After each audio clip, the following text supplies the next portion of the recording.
56% of women leave tech by mid-career. 50% of those are before the age of 35. And that's just an unacceptable statistic to burn out or burn it all down. And so I've burned it all down. And I really want to show everyone that there is another option. So what I want you to do is think about picking one of these 4 tips that I'm going to share with you, just one, and you're going to try it for 30 days. And it's going to seem like, oh, this is too simple. It couldn't make a difference. Why would I even bother? But I promise you, these are really, really, really powerful things. And if you just try one for 30 days, you're going to feel a difference. All right. For people socialized as women, we're taught that our value and worth comes from service of others, either through a pleasant appearance or through caretaking, acts of kindness.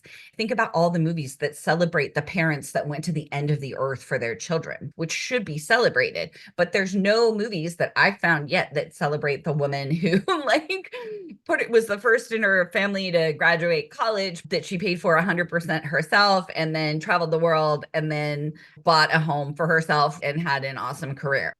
If we're people socialized as women, that our confidence comes from an external source, right? We're validated for our acts of kindness, right? And our value is based on appearance and service of others, then self-acceptance has to fight against a barrage of messages that just tell us that we're not enough.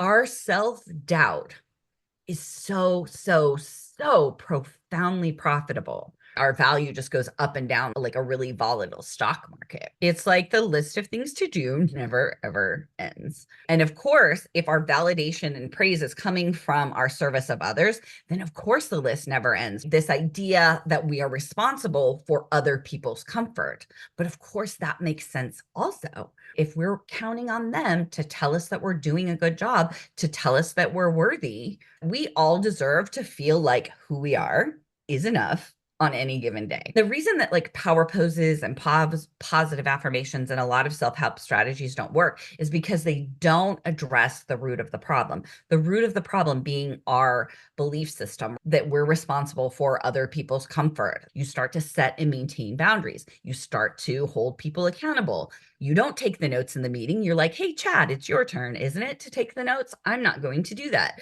Once we clean out that mental closet, once we turn that volume down, we have so much more energy to deal with these things. And then when we have the energy to start holding people accountable, to set and maintain boundaries, then we get to be who we are on our best days, on most days. You can still have respect without always being liked.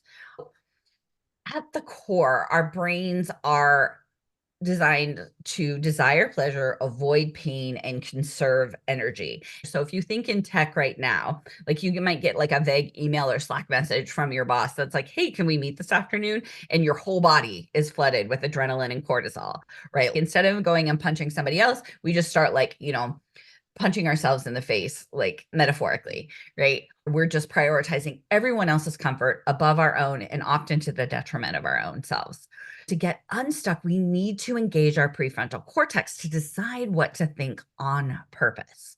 When we no longer have to rely on other people reaffirming our opinion or telling us, encouraging us or whatever, we have so much freedom to explore so much more of what we're capable of. We are going to cancel the woulda triplets. This is shoulda and coulda and woulda. These are the things, these are the words that we use to judge ourselves when something doesn't go exactly the way that we had hoped it would. What you want to do is you just want to stop shoulding, coulding, and woulding all over yourself.